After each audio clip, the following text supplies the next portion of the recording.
Hello दोस्तों, मैं doctor शोभित वर्मा आपका एक बार फिर स्वागत करता हूं अपने चैनल पे।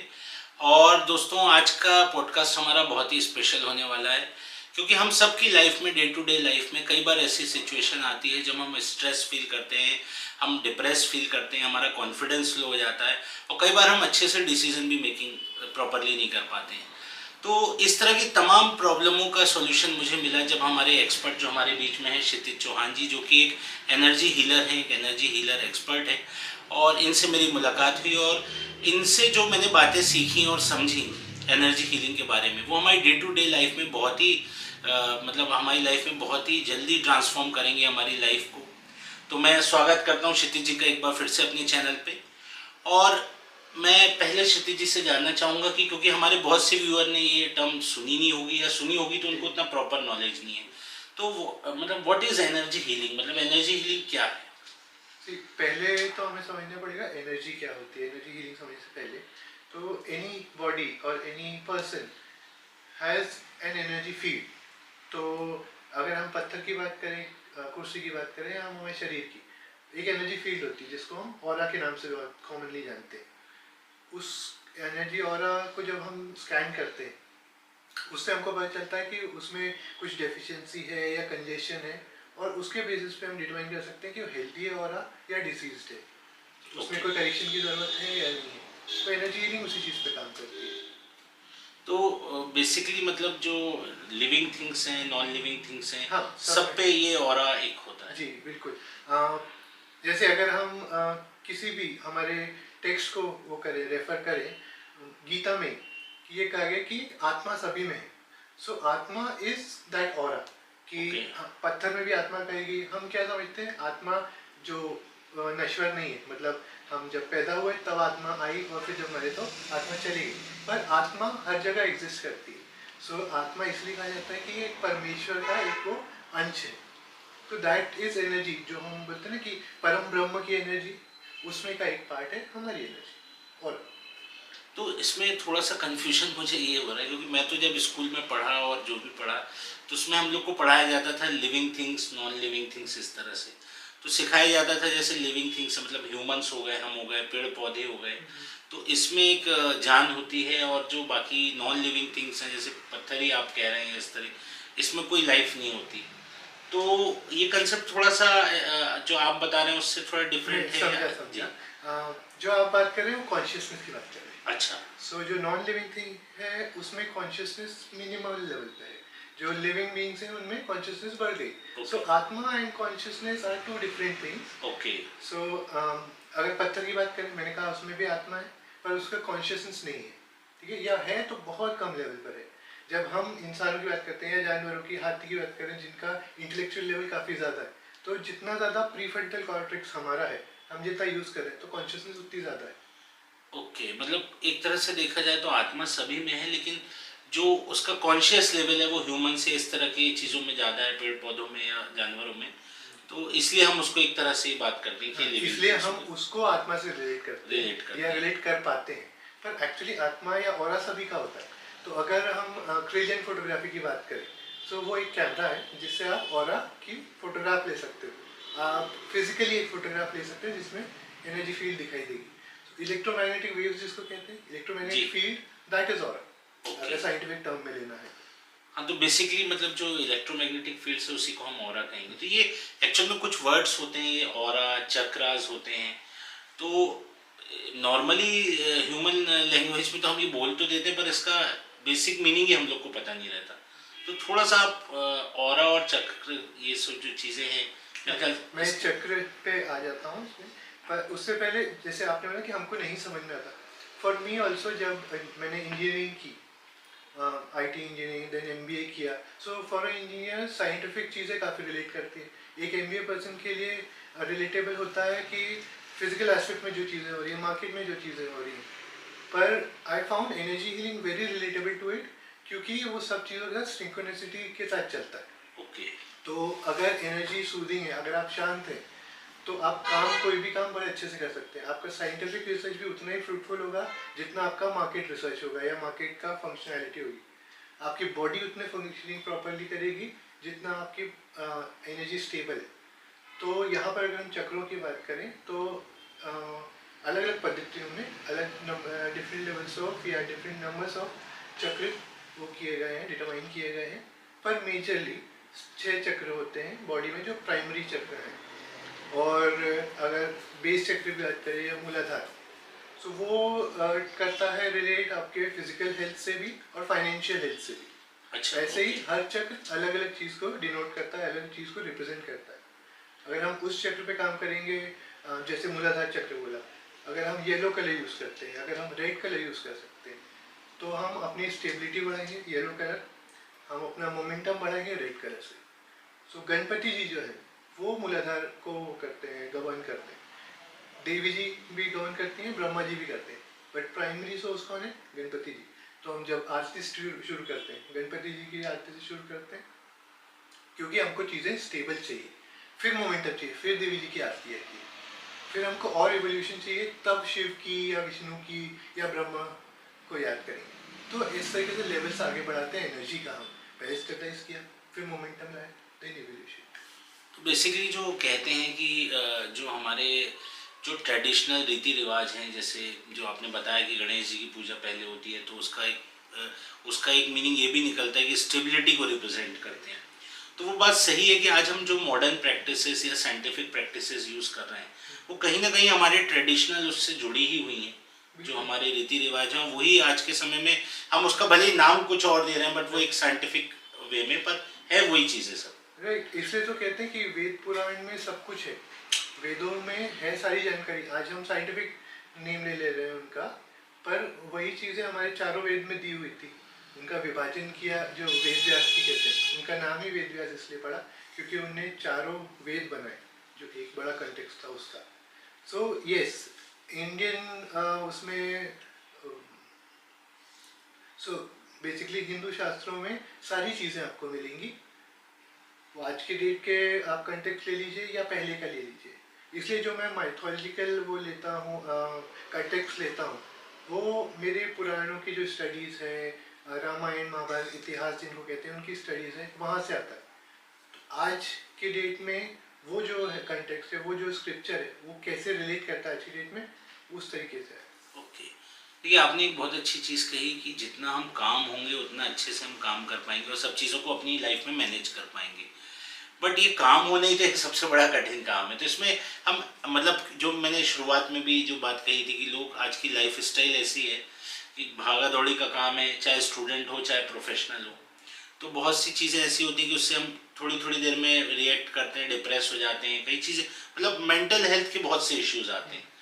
तो मतलब how energy healing can help, मतलब इसमें एनर्जी हीलिंग किस तरह से हेल्प कर सकती है? दो वो है पद्धति, एक सेल्फ हीलिंग है, तो आप मेडिटेशन करने बैठते हैं, that is also form of energy healing. Okay. आप मेडिटेशन कर रहे हैं, अपने ऑरा को काम डाउन कर रहे हैं, अलग अलग तरह के मेडिटेशन है, जो भी आप फॉर्म प्रैक्टिस करते हैं, वो एक सेल्फ हीलिंग मेथड हो गया। सेकेंड हो गया, अगर आप किसी एनर्जी हीलर को जानते हैं या उसको कंसल्ट करते हैं, तो वो आपकी एनर्जी को रीड करेगा, ऑरा को रीड करेगा, फिर किस चक्र में किस चीज़ की ज़रूरत है, किस एनर्जी की ज़रूरत है, वो उस एनर्जी पे काम करेगा, उस एनर्जी को फ्लो करने में मदद करेगा। जैसे एक बेसिक एग्जांपल लेते हैं, आपने कहा कि दो तरह से, एक तो सेल्फ आप कर सकते हैं मेडिटेशन के थ्रू और दूसरा एनर्जी हीलर के थ्रू। अब सपोज मान लीजिए मैं ही आपके पास आया हूँ कि भाई मैं, आप थोड़ा सा मुझे हेल्प करिए, कुछ सॉर्ट आउट करिए। मतलब मैं ये समझना चाहता हूँ कि अगर मान लीजिए कोई पर्सन आपके पास आता है कि मुझे हेल्प चाहिए आप इस तरह से, तो आप कैसे प्रोसीड करते हैं और मतलब क्या स्टेप्स होते हैं, किस तरीके से मतलब हम आगे बढ़ते हैं इस प्रोसेस में? So the very first thing we do is we consult, मतलब उनसे बात करेंगे बैठ के कि आपका स्टेटस क्या है। जब बात आती है तो सारी प्रॉब्लम्स को प्रॉपर्ली डिफाइन किया जाता है। तो जितना कोई सामने वाला अपनी बातों को डिफाइन करेगा, उतना फोकस हमारी एनर्जी होगी। जब मैं आपसे बात कर रहा हूँ, आप बता रहे हैं, तो मुझे पता चल रहा है कि कहाँ पर फियर है, कहाँ एंजाइटी है, कहाँ एंगर है। ओके। तो उसको किस तरीके से प्रोपोगेट करके एड्रेस किया जाए, ओके। वो तब डिटरमाइन किया जाता है। तो अगर आप आए हैं मेरे पास फाइनेंशियल इश्यूज को लेकर, तो मैं आपको उस तरीके से सोल्यूशन बता पाऊंगा कि आपको, जैसे मैंने अभी स्टेबलाइज करने के लिए बात की, मूलाधार पे काम करना है। अगर आप इमोशनल उसके लिए आए हैं, एस्पेक्ट के लिए आए हैं, तो वो मणिपुर चक्र होता है, सोलर प्लेक्स होता है, उस पर काम करने की जरूरत पड़ेगी। अगर किसी बच्चे की या किसी प्रोफेशनल को फोकस का इशू है, तो दोनों को आज्ञा चक्र पे काम करना है। ऐसे अलग अलग चक्र हैं अलग अलग चीज़ के लिए, उन पर उसी तरह की एनर्जी यूज होती है। तो बेसिकली मतलब अब पहले अगर कोई आपके पास आता है तो उसको आप आइडेंटिफाई करते हैं क्या प्रॉब्लम है, या तो वो खुद बताता है या आप उससे बात करके निकालते हैं, और उसके बाद उसके हिसाब से जो स्पेसिफिक चक्र है उस पर हम काम करते हैं। मैं जो ये सही समझ पा रहा हूँ ना? जी। तो चक्र, मान लीजिए आपने चक्र, आपको भी समझ में आ गया कि इस चक्र पे काम करना है, तो फिर उस चक्र पे काम कैसे होता है? मतलब उस पर कुछ मेडिटेशन या क्या प्रोसेस करते हैं? हाँ, meditation is the simplest process जिसको किया जा सकता है। कई बार ओवरवेलमिंग हो जाता है क्योंकि आंखें बंद करके बैठना हमारी प्रैक्टिस में नहीं। हाँ, हम सही सिर्फ बात। सोते हैं तब आंखें बंद करते हैं, उसके अलावा हम आंखें बंद करके बैठेंगे तो बहुत सारे ख्याल आते हैं। इसलिए अलग अलग एक्टिविटीज़ हम कराते हैं। फॉर एग्जांपल, आप बच्चे को अगर आप ड्राइंग कराने बैठाएंगे या किसी यंगस्टर को आप मंडाला आर्ट कराएंगे तो उनकी एनर्जी रिलीज होगी, वो Okay. काम डाउन फील करेंगे। किसी को सिर्फ डांस करने में अच्छा लगता है, गुनगुनाना अच्छा लगता है। यूजुअली हम देखते हैं कि जब कोई इंसान खुश होता है तो वो गुनगुना रहा होता है, हाँ, गुण। क्योंकि वो एक्सप्रेस कर रहा है खुद को। Okay. एक्सप्रेस करते करते वो खुद को लाइट फील कर रहा है। सो ऐसे कुछ मेथड्स हैं, ऐसे कुछ एक्टिविटीज़ हैं जिनको हम इनकॉर्पोरेट करते हैं और उस तरीके से बेसिक लेवल से हीलिंग स्टार्ट करते हैं, रिलीज करते हैं एनर्जीज को जो डिस्टर्ब एनर्जी, देन उनकी जो एनर्जी रिक्वायर्ड है उसको बिल्टअप करते हैं। ये तो बहुत अच्छा आपने बेसिक उससे समझ में समझाया मुझे। अब मैं समझ गया कि उस प्रोसेस में हम चक्र को फोकस करके फिर अलग अलग मेथड से उस चक्र को ठीक करने का प्रयास करते हैं। मतलब मैं आपको बताऊंगा ज़रूर कि आपके किस चक्र में प्रॉब्लम है, पर डायरेक्टली उस चीज़ पे जंप करने के बजाय will start with the basics. हाँ, ओके। देन बिल्टअप करेंगे कहाँ तक जाना है। तो कोई, आप इतने समय से इस फील्ड में हैं, आप लोगों की हेल्प कर रहे हैं, तो कोई ऐसा एक्सपीरियंस या ऐसा कोई आपके पास आया हो जिसे आप मतलब कुछ शेयर करते हो, आपको अच्छा या बैड एक्सपीरियंस जो भी हुआ हो इस उसमें? काफ़ी अच्छे एक्सपीरियंस रहे हैं। मतलब एक तो बहुत ही फैंटास्टिक जो मुझे डिफरेंस दिखा है। However it took 6 years, conceive नहीं हो पा रहे थे, उनका इनफर्टिलिटी का इशू था। तो ओके। कपल आए हमारे पास, हमने जब उनको काउंसिल किया तो इश्यूज पता चले, उन इश्यूज पे काम किया। देन एनर्जी से जो इनफर्टिलिटी का इशू था उसके ऊपर वर्क किया। So it took almost 5 to 6 years to conceive. Then उसके ऊपर गर्भ संस्कार का काम किया ताकि जो आने वाली जनरेशन है, जो बीज है, उसकी शुद्धि की जाए, फिर उसको वो जो आपका चाइल्ड आएगा वो उतनी अच्छी पर्सनालिटी ग्रूम हो सके। So that is a very beautiful journey जो हमने देखी। इसके साथ अगर और कोई एग्जांपल बताऊं तो हाँ, एक एक्सीडेंट हुआ था एक लेडी का। सो उसमें उनका major portion of lower body and spinal cord damage हो गई थी, but with help of energy healing and obviously उनका मेडिकल ट्रीटमेंट तो चल ही रहा था, वी कुड रिवाइव हर और make her stand in 45 days of time, which is terrific। अगर आप रिकॉर्ड देखें किसी का भी स्पाइनल कॉर्ड और लोअर बॉडी डैमेज होने के बाद 45 days के अंदर चलना इज क्वाइट एन अचीवमेंट। सो वो काफ़ी अच्छी कुछ चीज़ें हैं जो मैं ये तो रियली अमेजिंग है। अगर वो मतलब इतना इस चीज़ों में भी हीलिंग होती है, एनर्जी हीलिंग, तो ये तो बहुत ही बढ़िया बात है। पर अच्छा, जैसे कई लोग थोड़ा सा, आज का टाइम है फास्ट फॉरवर्ड और लाइफ को वैसा, क्योंकि इतना टाइम है नहीं कई बार लोगों के पास, तो जो हमारे यंगस्टर्स हैं या जो हमारे प्रोफेशनल्स हैं जो डे टू डे लाइफ में स्ट्रेस है, स्टडीज़ को लेके स्ट्रेस है या जॉब को लेके स्ट्रेस है, कैरियर को लेके स्ट्रेस है, तो उनके लिए कुछ टिप्स आप बताएंगे जो वो डे टू डे लाइफ में फॉलो करें तो उनको बेनिफिशियल रहेगा? एनर्जी हीलिंग ऐसी चीज़ें हैं जो हम रोज इस्तेमाल करते हैं पर हमारा कभी ध्यान नहीं जाता। अच्छा। फॉर एग्जांपल, आपने देखा होगा हमारे जो बड़े हैं हमेशा गर्म पानी में थोड़ा नमक डाला और उसमें पाँव डुबा के बैठ गए, ये वाली प्रैक्टिस हाँ, ये बहुत तो लोग देखिए करते तो हैं। होते हैं, हमारे घर में भी बैठते हैं। हाँ, सो दैट इज बिकॉज आपका जो नेगेटिविटी है वो नमक एब्जॉर्ब कर लेता है। तो जैसे आप सॉल्ट वाटर यूज कर रहे हैं वो नेगेटिविटी को एब्जॉर्ब कर रहा है, आपको अपने आप शांत महसूस हो रहा है। और फिजिकली क्या हो रहा है, वो बॉडी में से जो वाटर रिटेंशन है उसको खींच रहा है।